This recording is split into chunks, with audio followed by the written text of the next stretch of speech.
Welcome back.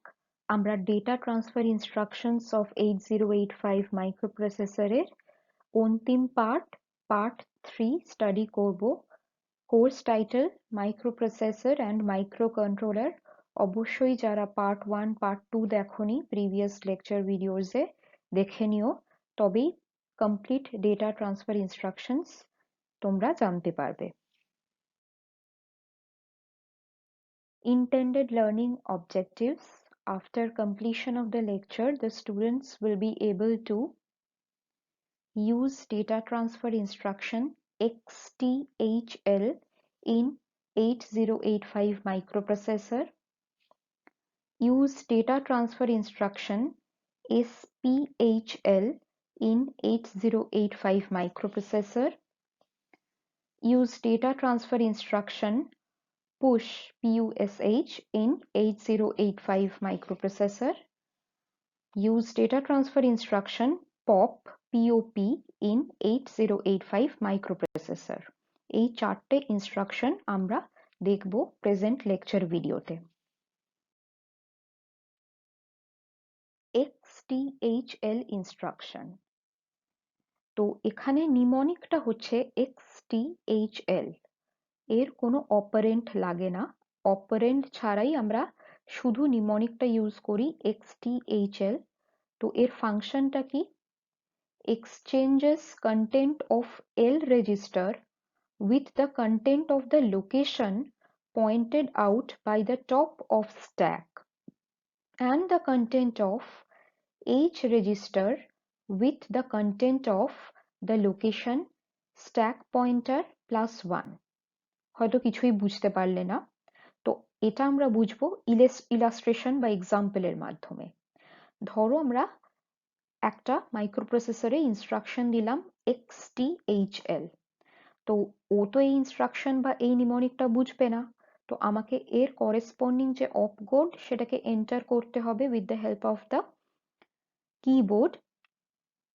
তো সেই কিবোর্ডের সাহায্যে আমরা XTHL এর যে অপকোড, যেটা হচ্ছে কিনা E3, সেটা একটা মেমোরি অ্যাড্রেসে লোড করব। 8000 ধরো এক্সাম্পল নিলাম, সেই মেমোরি অ্যাড্রেসটা আমরা ডিসপ্লেতে দেব এবং সেটা আমরা লোড করব। তো ইনিশিয়ালি ধরো মাইক্রোপ্রসেসরের যে এল রেজিস্টার রয়েছে তাতে একটা ভ্যালু ছিল, সেই ভ্যালুটা কি না 70 হেক্সাডেসিমাল। রেজিস্টার এইচ তাতে ধরো একটা ভ্যালু ছিল, সেটা হচ্ছে 92 হেক্সাডেসিমাল। আর স্ট্যাক পয়েন্টার ধরো, স্ট্যাক পয়েন্টারের ভ্যালুটা ধরো ছিল 4500। তাহলে স্ট্যাক পয়েন্টার একটা মেমোরি লোকেশনকে পয়েন্ট আউট করছে যার অ্যাড্রেসটা হচ্ছে 4500 হেক্সাডেসিমাল। তার কন্টেন্টটা হচ্ছে ধরো FF। তাহলে মেমোরি লোকেশন 4500, তার লোকেশন হচ্ছে FF, এবং যেহেতু স্ট্যাক পয়েন্টারের ভ্যালুটাও হচ্ছে 4500, তাহলে স্ট্যাক পয়েন্টার ওই মেমোরি লোকেশনটাকে পয়েন্ট আউট করছে।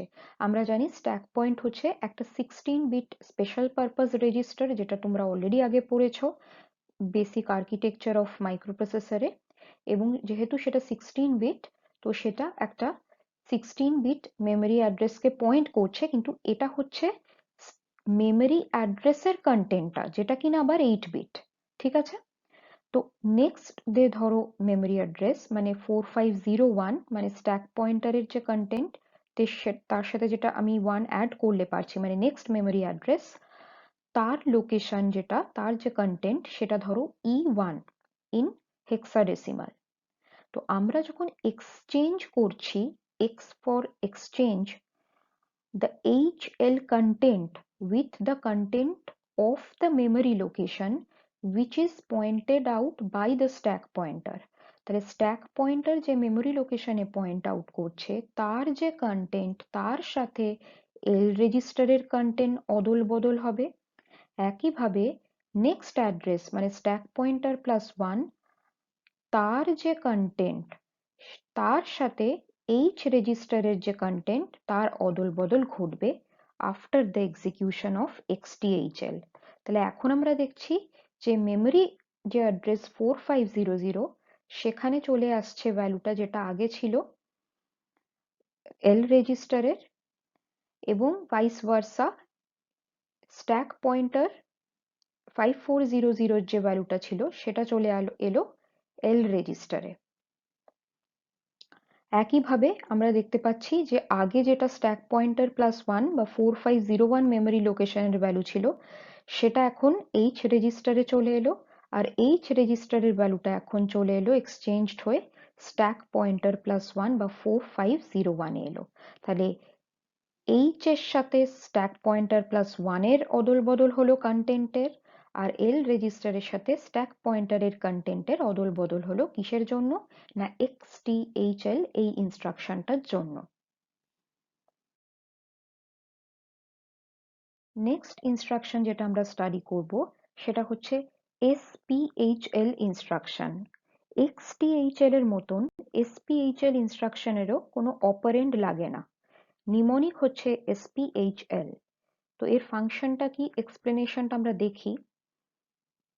The instruction loads the contents of H and L register into the stack pointer register.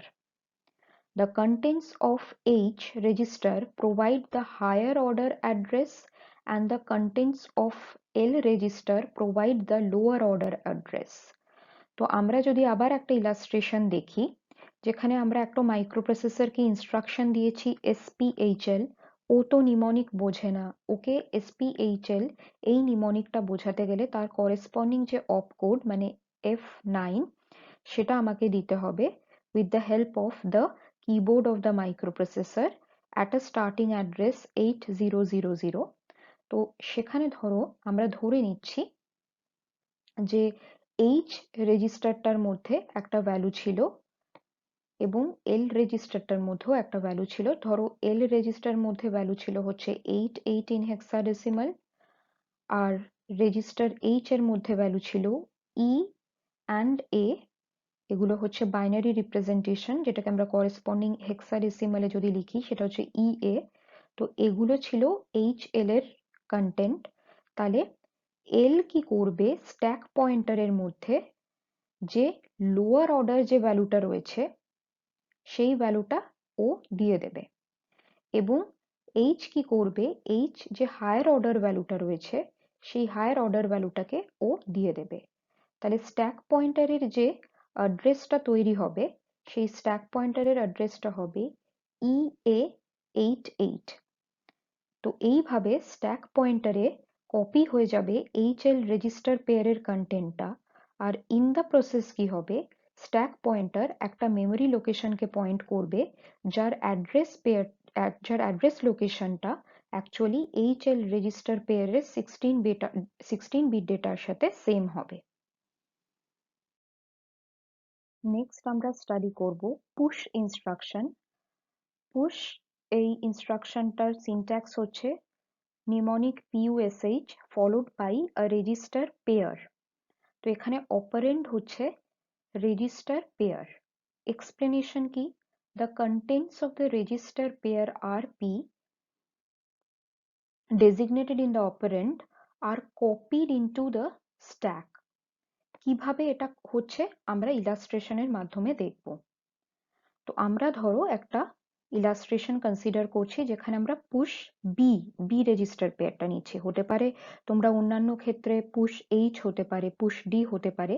তো এখানে রেজিস্টার পেয়ার BC আমরা কনসিডার করছি by the instruction push B. তো এর করেসপন্ডিং যেটা অপকোড হচ্ছে সেটা হচ্ছে C5। তো সেটা আমরা মাইক্রোপ্রসেসরের যেটা কিবোর্ড রয়েছে সেই কিবোর্ডে এন্টার করব at the starting address 8000।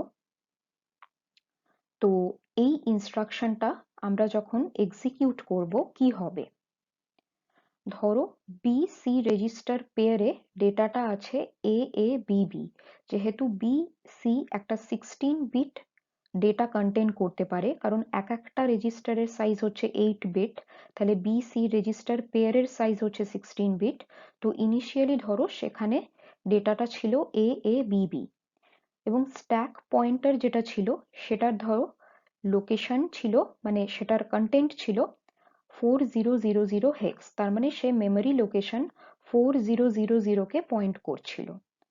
এবার ধরো দুটো মেমোরি লোকেশন যেটা স্ট্যাক পয়েন্টারের টপমোস্ট পজিশন 4000 তার ঠিক নিচের পজিশন, সেটা হচ্ছে 3FFF 4000 - 1 যদি করি আমরা হেক্সাডেসিমাল সিস্টেমে পাবো 3FFF। তো তাতে ধরো প্রথমে যে কোনো একটা ভ্যালু থাকতে পারে, সেটা আমরা জানি না। আর মেমরি লোকেশন 3FFE মানে 3FFF এর তার নিচের যে লোকেশনটা মেমরি লোকেশন, সেখানে ধরো এনি ভ্যালু ছিল। তাহলে বিসি রেজিস্টার পেয়ারের ভ্যালু হচ্ছে AABB, স্ট্যাক পয়েন্টারের ভ্যালু হচ্ছে 4000 হেক্স, মেমরি লোকেশন 3FFF এ এনি ভ্যালু ছিল, মেমরি লোকেশন 3FFE তে এনি ভ্যালু ছিল। তো এরপরে যখন আমি পুশ বি ইনস্ট্রাকশনটা ডাউনলোড করে এক্সিকিউট করলাম, তাহলে স্টেপ বাই স্টেপ কি হবে। ফার্স্ট মেশিন সাইকেল বা ফার্স্ট স্টেপ হওয়ার পর কি হবে, বিসির কন্টেন্টটা যেরম ছিল সেটা থেকে যাবে, স্ট্যাক পয়েন্টার একটা ভ্যালু কমে যাবে। আমরা জানি stack pointer last in first out format follow করে।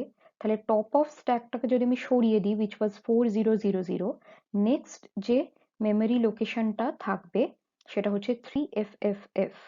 এবং কি হলো, যে লোয়ার অর্ডার যে ভ্যালুটা মানে সি রেজিস্টারের যে ভ্যালু যেটা হচ্ছে বিবি, সেটা দেখো যেটা মেমরি লোকেশন সেখানে আসবে, সেটা পরের স্টেপে আসবে। আমরা দেখব ফার্স্টে যেটা বি রেজিস্টারের ভ্যালু মানে হচ্ছে এ, সেটা চলে এলো 3FFF এ।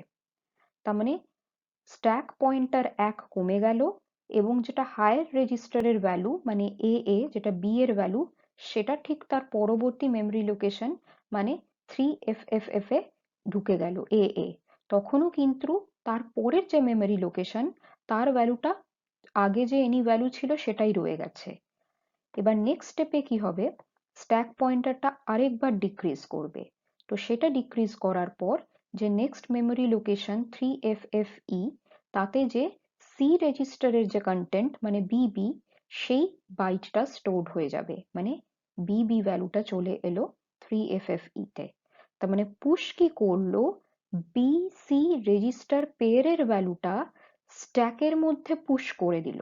তো কিভাবে স্ট্যাকের মধ্যে পুশ করলো না, স্ট্যাক পয়েন্টারের যে ইনিশিয়াল ভ্যালুটা ছিল তার ঠিক যে নিচের ভ্যালুটা মানে 3FFF, তার মধ্যে হায়ার অর্ডার ভ্যালুটা চলে এলো এ, আর তারপর আবার আরেকটা মেমরি লোকেশন তার যেটা নিচে ছিল তার মধ্যে সি এর যে কন্টেন্টটা সেটা চলে এলো।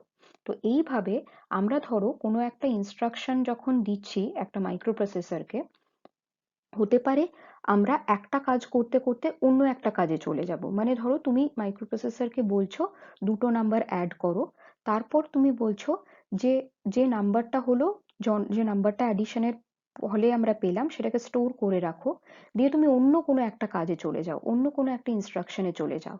তাহলে টেম্পোরারিলি যে ভ্যালুটা এলো সেটা যদি আমরা কোনো মেমরি স্ট্যাকে পুশ করে দিতে পারি, তাহলে পরে আবার আমরা নেক্সট স্লাইডেই দেখব পপ ইনস্ট্রাকশন ঠিক উল্টো, আমরা পরবর্তী ক্ষেত্রে আবার সেই স্ট্যাক থেকে ভ্যালুটা ফিরিয়ে আনতে পারি, তাহলে ভ্যালুটা লস হচ্ছে না। তো পুশ আর পপ ইনস্ট্রাকশন ইউজ করে আমরা কোনো একটা প্রোগ্রামের মাঝে মধ্যবর্তী কোনো স্টেপে কোনো একটা ভ্যালুকে টেম্পোরারিলি স্ট্যাক করে দিতে পারি, স্ট্যাক পয়েন্টারের মেমরিতে পুশ করে দিতে পারি, এবং পরবর্তী ক্ষেত্রে আবার যখন ওই ভ্যালুটা রিট্রিভ করতে হবে বা আমার প্রয়োজন হবে, আমি পপ আউট করে সেই স্ট্যাকের মধ্যে থেকে ভ্যালুটা আবার রেজিস্টারে ফিরিয়ে আনতে পারি। সেটা আমরা নেক্সট স্লাইডে বা নেক্সট ইনস্ট্রাকশনে দেখব।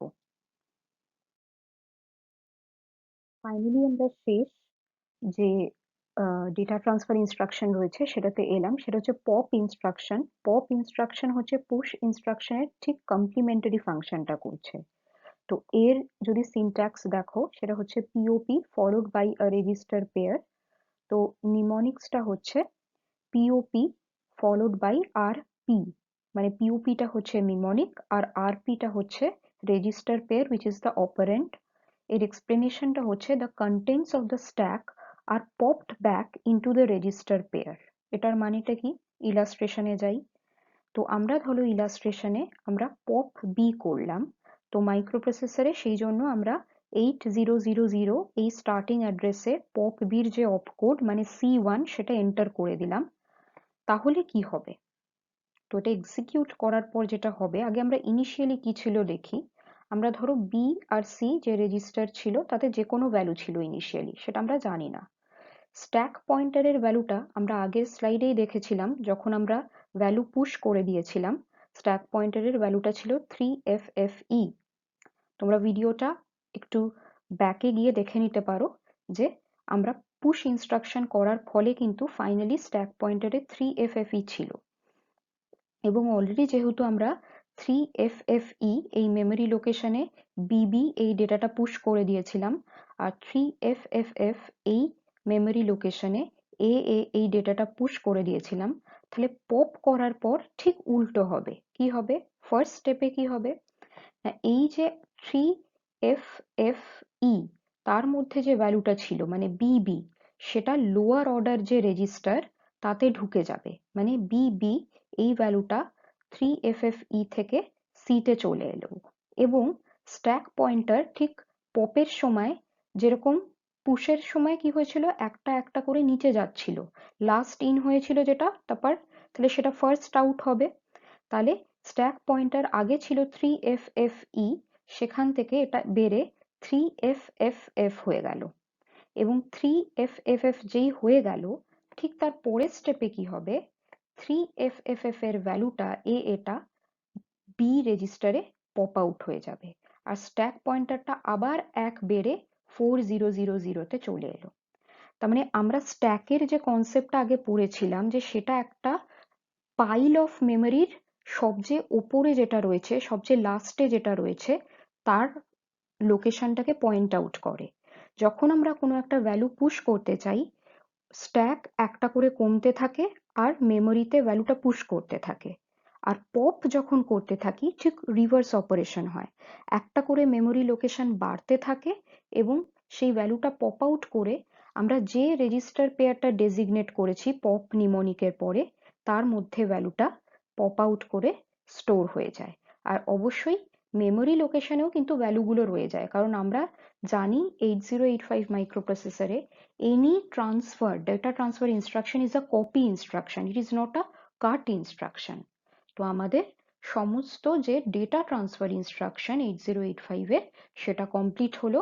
আমরা নেক্সট যাব যেগুলো অ্যারিথমেটিক ইনস্ট্রাকশনস, পরের লেকচার ভিডিওতে আমরা সেটা দেখব।